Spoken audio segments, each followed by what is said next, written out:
Migrant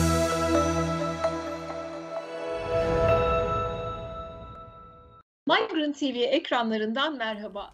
Bonjour de Migrant TV. Aujourd'hui, lors de l'émission spéciale du 8 mars, Journée internationale de la femme, notre invitée est Aslihan Deyishtan Aysev, écrivaine, entrepreneur sociale et experte en communication de marque, qui a participé et continue de participer à de nombreuses activités pour les femmes. Elle a fait commencer nombreux bénévolats, surtout pour les femmes et les filles. Pendant plus de 20 ans, elle a occupé des postes de direction dans de grandes entreprises internationales, principalement à l'étranger, et a été directrice mondiale de marque dans plus de 100 pays. Elle a publié l'histoire de la Croix-Rouge allemande avec l'aide bénévole surnommée Miss Magiac. Lors du tremblement de terre de 1999, elle participe à des expositions collectives de peinture sur le thème contre l'objectivation de la femme à Genève. Elle est écrivaine du journal Cumhuriyet et elle a deux livres intitulés Les compagnons de filles courageuses. Aujourd'hui, elle a lancé une initiative appelée Filles courageuses du monde en Suisse. Sans plus tarder, écoutons-la.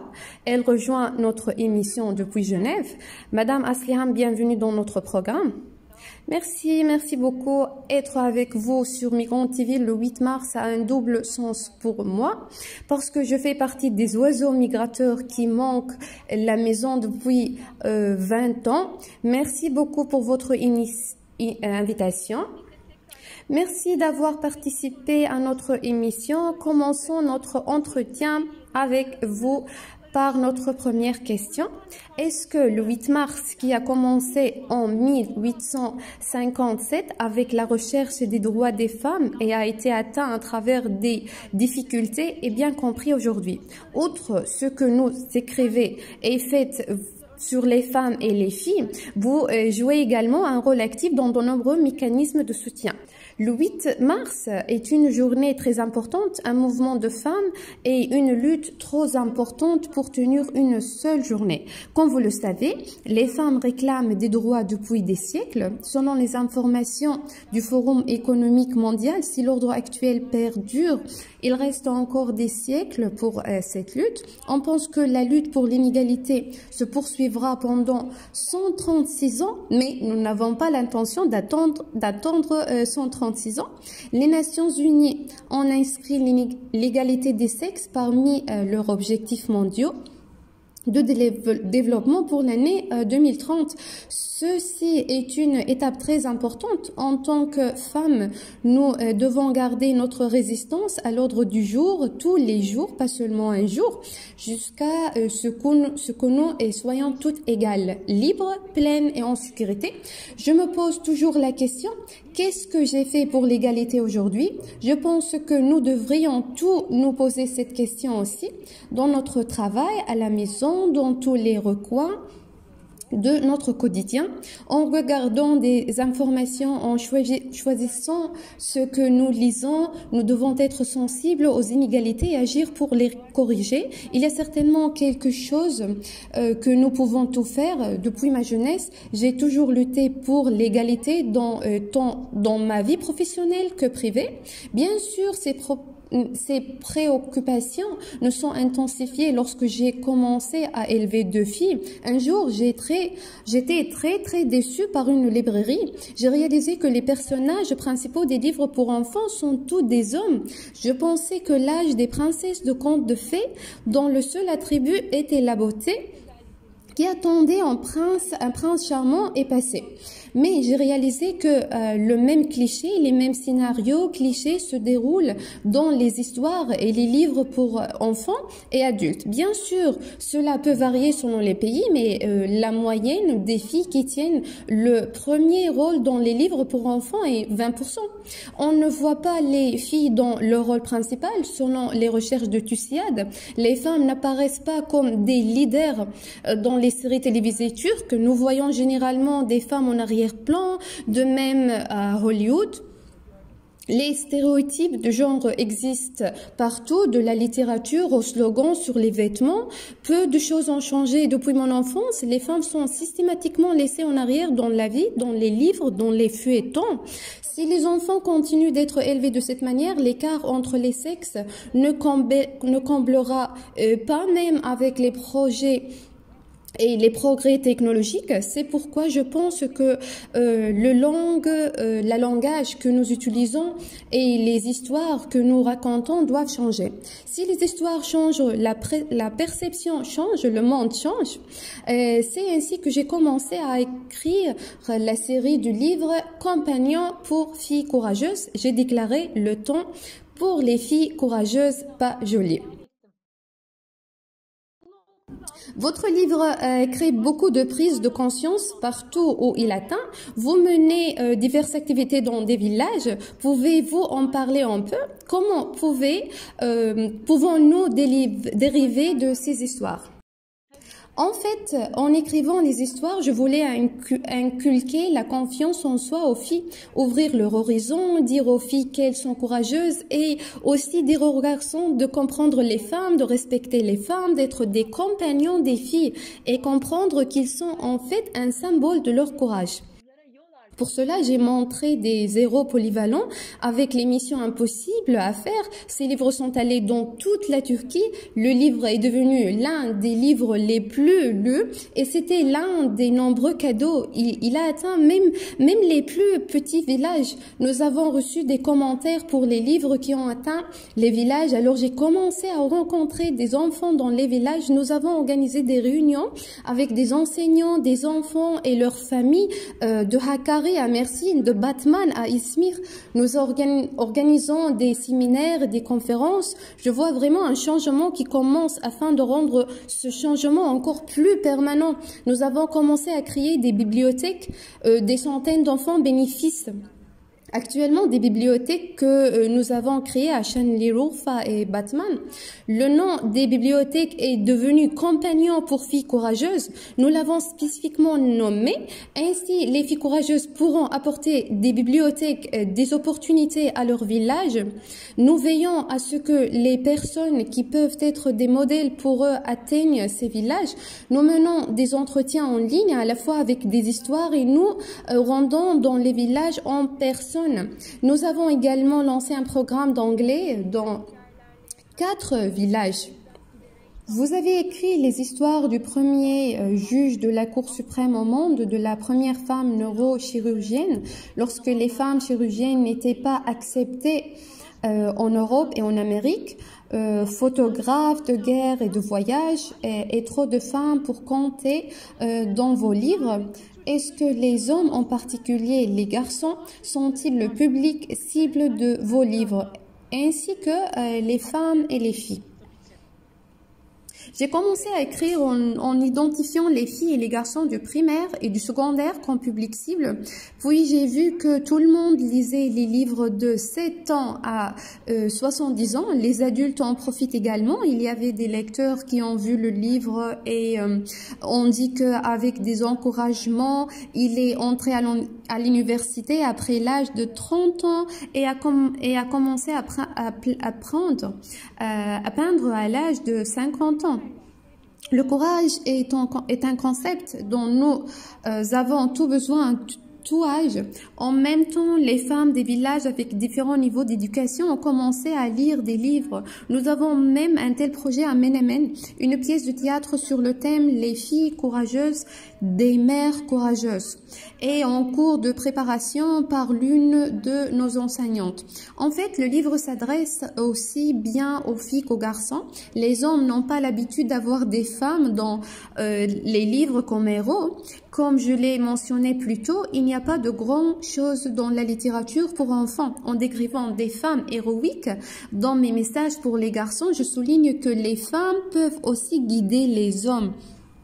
Je dis aux filles qu'être une compagne est un symbole de courage et que le pouvoir est dans nos idées, pas dans nos poignets. J'exprime cela à la fois dans les livres et dans les activités que nous faisons, car le livre est vraiment devenu une ressource qui peut guider les enfants avec les femmes du livre et mes petits messages.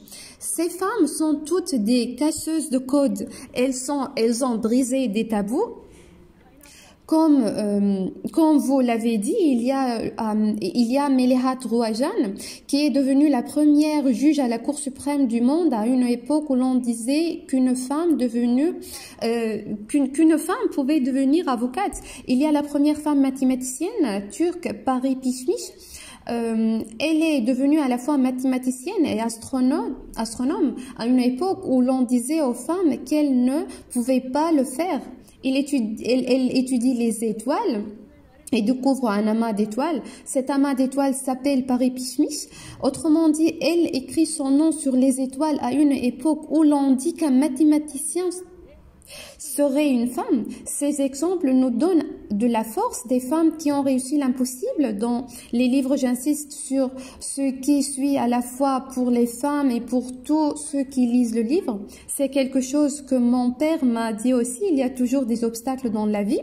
Il y a toujours ceux qui en rebaissent, ceux qui disent que tu ne peux pas et ceux qui disent qu'est-ce que tu fais à une fille. Mais si nous gardons toujours nos rêves grands, ne renonçons jamais aux obstacles, prenons des mesures pour résoudre les problèmes, demandons de l'aide et avançons obstinément, nous ferons de la limonade à partir des citrons aigres que la vie apporte et atteindront nos rêves. Nous avons parlé d'exemples tirés du livre. Vous avez donné l'exemple d'un astrophysicien. Ces histoires incluent également des immigrants. Il y a des femmes qui sont immigrées et qui ont réalisé leurs idéaux. Si vous l'évaluez, surtout en termes de téléspectateurs migrants, aujourd'hui, il y a des femmes qui ne peuvent pas faire le travail qu'elles souhaitent en raison du processus de migration, de l'exploitation ou de nombreux autres événements dus aux phénomènes traumatisants. Cependant, il existe des exemples de femmes qui ont aussi le métier de leur rêve malgré toutes les difficultés. Est-ce que, en ce sens, qu'aimeriez-vous dire aux femmes réfugiées, notamment celles qui doivent vivre dans un autre pays? Respirer et être sont deux choses différentes. Il n'est pas facile d'exister et d'être accepté dans un pays étranger en tant que demandeur d'asile. Tout d'abord, j'envoie mon amour à toutes les femmes et encourageux qui mènent ce combat. Je voudrais mentionner Nermine Abdan Ounat comme exemple de nos héros avec le livre. Dans le livre, sa vie m'a beaucoup inspirée. À l'âge de 14 ans, elle a dû immigrer de Budapest en Turquie seule parce qu'elle ne veut pas se marier. Elle veut étudier et lutte pour suivre sa mère, son père et sans connaître personne dans un pays dont elle ne connaît ni la langue ni la culture. D'une part, elle apprend le turc et d'autre part, elle gagne sa vie en enseignant l'allemand. À cette époque, il n'y avait pas d'association organisée pour demander de l'aide comme aujourd'hui. Elle ne connaît aucun obstacle grâce à son travail acharné, sa détermination et sa position positive. À l'avenir, elle parvient à devenir l'une des meilleures autorités mondiales en matière d'immigration. J'ai tiré beaucoup de leçons pour moi-même de cette histoire. J'ai aussi mes propres expériences d'immigration et ce que j'ai vu dans le pays où j'ai travaillé. Nous devons faire de notre mieux pour nous adapter à l'endroit où nous allons. Nous devons comprendre la langue, la culture, les croyances et les mœurs de l'endroit où nous allons et agir en conséquence. Bien sûr, nous devons nous adapter sans perdre nos propres convictions. Si nous ne pouvons pas exercer notre profession dans le pays où nous allons, par exemple, nous devons obtenir des certificats nécessaires. Même si nous ne pouvons pas l'obtenir, il y a certainement un autre domaine où nous pouvons utiliser nos connaissances et nos compétences et apporter notre contribution.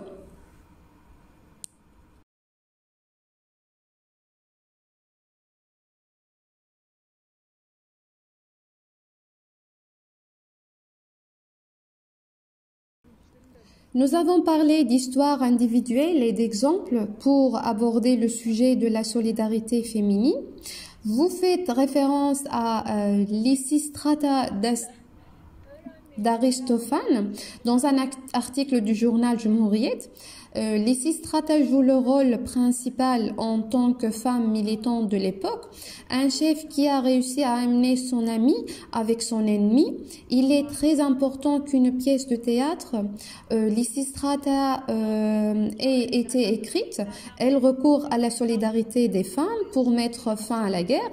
Avant Jésus-Christ, quand on pense à cet exemple de solidarité écrite et de solidarité des femmes dans le processus historique, que dire de la solidarité des femmes aujourd'hui, où chaque information peut atteindre tout le monde instantanément? La parole est à nous maintenant. C'est à ton tour de te taire. Lysistrata la résume dans la pièce et lance une résistance à l'hégémonie masculine. Il y a exactement 2400 ans. Les hommes doivent nous écouter maintenant. Ces jours-ci, la ministre espagnole de l'économie, Nadia Calvino, a fait une déclaration similaire et a déclaré « Je ne participerai pas à des organisations où il n'y a que des hommes, où ils parlent. Maintenant, les femmes doivent parler et les hommes doivent aussi écouter. » L'exemple de Lysistrata est très beau parce qu'il forme un partenariat avec des femmes hostiles. La pièce montre que les femmes pensent différemment. Cela montre que certaines choses peuvent être réalisées non pas nécessairement par la lutte, mais par l'organisation et la solidarité. Ces femmes prennent en charge l'économie ensemble et mettent fin à la guerre en gérant mieux l'économie. Les femmes apportent bonheur et prospérité à la société. En d'autres termes, lorsque les hommes et les femmes agissent ensemble, le bonheur et le bien-être viennent. Il y a toujours des femmes à la tête de pays comme l'Allemagne, la Nouvelle-Zélande et la Finlande qui gèrent le mieux la lutte contre le Covid-19. Ici, il faut y penser, lorsque nous, femmes et hommes, agissons ensemble, nous surmontons beaucoup plus facilement les obstacles. Lysistrata a aussi une place différente pour moi. Nous allions montrer cette pièce avec notre équipe de théâtre au lycée, mais une semaine avant l'ouverture, l'administration de l'école a jugé le contenu inconstitutionnel et a annulé le jeu. L'activisme de la femme n'était même pas autorisé dans la pièce. Si une telle pièce est annulée maintenant, toute la Turquie l'entendra sur les réseaux sociaux. Les médias sociaux, le mouvement, moi aussi, ont rendu les problèmes des femmes et le féminisme plus audibles en Turquie et dans le monde, et cela montre que le mouvement des femmes est solidaire, en particulier en Turquie. La solidarité des femmes en Turquie est l'une des plus fortes au monde. Les femmes aspirent à une participation conjointe dans les domaines économiques, sociaux et culturels. Nous avons un long chemin à parcourir devant nous. Le taux de parlementaires en politique en Turquie est actuellement de 17%. À mesure que la population féminine dans la gestion augmente, cela se répercutera sur l'ensemble de la société. De la même manière, la proportion de femmes managers avec les conseils d'administration des entreprises devait augmenter. À ma connaissance, les femmes ont encore 12% de retard en termes de salaire. En Suisse, ce taux est environ de 20%. Ces injustices perdurent dans de nombreuses régions du monde. Nous devons trouver des solutions pour prévenir la violence faite aux femmes. Nous continuons sans relâche parce que le mouvement MeToo nous a montré que lorsque nous nous réunissons, nos voix et nos mots sont forts, notre influence est assez grande pour renverser même les plus forts. Notre créativité et notre persévérance sont capables d'arrêter la vie et la guerre comme Lysistrata si nous le souhaitons. Valeur, bien sûr, les parents jouent également un rôle important ici, surtout dans l'éducation des garçons. Dans votre livre, vous écrivez aux parents sur la responsabilité d'élever des fils. En particulier, selon vous, à quoi les parents devraient-ils faire attention lorsqu'ils élèvent des enfants, en particulier des garçons, afin de briser les préjugés qui conduisent à l'inégalité entre les sexes? Merci beaucoup, c'est une bonne question, il y a beaucoup à faire. Permettez-moi d'essayer de donner rapidement des informations pratiques. Prenons d'abord soin de notre langue. Nous élevons nos fils en héros en disant « mon béant, mon lion ». On fait de lui la personne qui attend le service en disant mon pacha. Nous mettons nos filles dans l'état de soumission avec des phrases belles, mignonnes, dociles. Nos enfants sont beaucoup plus polyvalents que ceux-ci et nous devons les élever en dehors de ces schémas pour la prochaine vie. Les filles peuvent aussi être courageuses et évasives. Les hommes ne devraient pas s'attendre à un service parce qu'ils sont appelés pacha. Nous devrions initier les enfants à des modèles. Nous devons présenter aux femmes des modèles. Je pense que nous devons travailler dur sur le terme pouvoir, surtout avec les garçons. Nous avons traversé les époques où la force a toujours été démontrée sur le champ de bataille ou dans la force physique. La puissance n'est pas seulement dans le poignet, surtout dans le nouveau monde, force dans l'expression, les idées, la connaissance. Ceci protège la nature, la vie de l'humanité. En tant fait du pouvoir, je pense qu'il faut le souligner. La vie à la maison est en fait la clé. Il n'y a pas de genre dans les tâches ménagères. Nous devrions encourager les garçons à participer équitablement aux tâches ménagères, tout comme leurs sœurs. Les compétences telles que ranger les chambres, laver les vêtements et cuisiner ne sont pas réservées aux filles parce que ce sont des compétences de vie. Les garçons ne devraient pas en être privés non plus. Bien sûr, le cœur veut que les parents montrent cette participation égale. S'ils ne font pas ces choses à la maison, voyons cela dans les films à la télévision. Un autre problème devrait être de contrôler ce que les enfants regardent. Une étude menée aux États-Unis montre que lorsque les enfants ont laissé sans surveillance devant la télévision pendant 3 à 4 heures, les garçons et les filles pensent que les garçons sont plus intelligents que les filles. Et d'autres termes, il s'agit d'une donnée importante pour comprendre où nous mènent les programmes télévisés. S'il vous plaît, quand nous voyons une héroïne, disons-le et enseignons davantage à nos enfants sur cette héroïne. Donnons des exemples tels que une femme a réussi cela, quel bon héros cette femme est. De plus, les émotions n'ont pas de sexe. Les hommes ont aussi le droit de pleurer. Les hommes qui expriment leurs sentiments ont de l'empathie et leur tendance à la violence diminuera à l'avenir. Travaillons sur l'amitié des filles et des garçons dès le plus jeune âge pour qu'ils puissent être amis.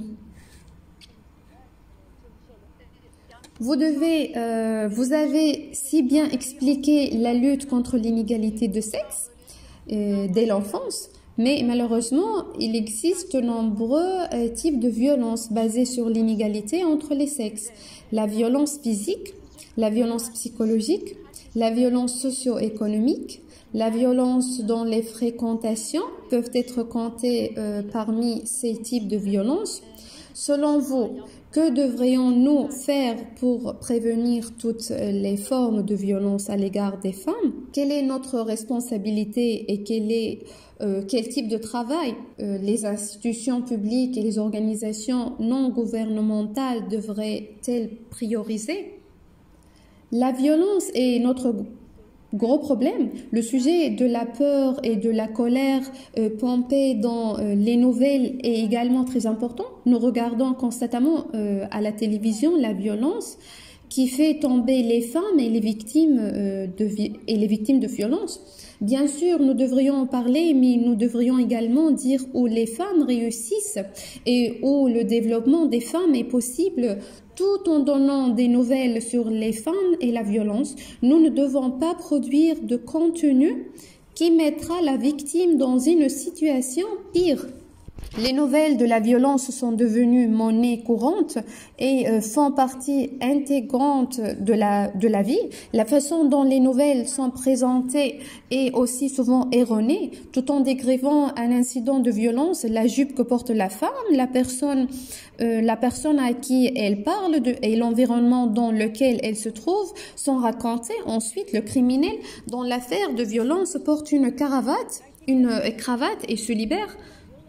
Ceux-ci doivent être corrigés. L'inégalité entre les sexes est à l'origine de la violence à l'égard des femmes. Il y a une domination masculine. Nous avons tout besoin d'une ingénierie sociale consciente pour sortir de cette spirale. Les questions que nous poserons devraient être voyons-nous et respectons-nous les filles et les femmes comme des individus égaux et libres? Acceptons-nous que le corps de la femme lui appartienne? En tant qu'hommes, voulons-nous être les compagnons des femmes? Madame Aslihan, vous avez donné de très beaux messages. Avant de terminer notre programme, avez-vous quelque chose à ajouter au sujet du 8 mars, Journée internationale de la femme? Je crois que nous, les femmes, sommes très fortes et je pense que nous avons parcouru un long chemin ensemble. Nous devrions célébrer cela. Le point commun des pays les plus prospères du monde, comme la Nouvelle-Zélande et la Finlande, c'est qu'ils sont allés trop loin en matière d'égalité des sexes.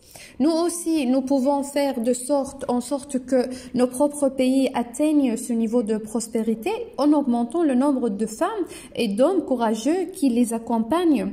Je le crois, je fais de mon mieux pour que nous puissions tout travailler sur cette voie. J'ai la conviction éternelle qu'avec l'augmentation du nombre des femmes courageuses et de leurs compagnons, nous pourrons également atteindre le niveau de prospérité et d'égalité dans nos propres pays. Merci à tous de m'avoir accueilli et écouté. Nous vous remercions également beaucoup. Nous vous attendons à nouveau dans notre émission. Merci de même. Au revoir.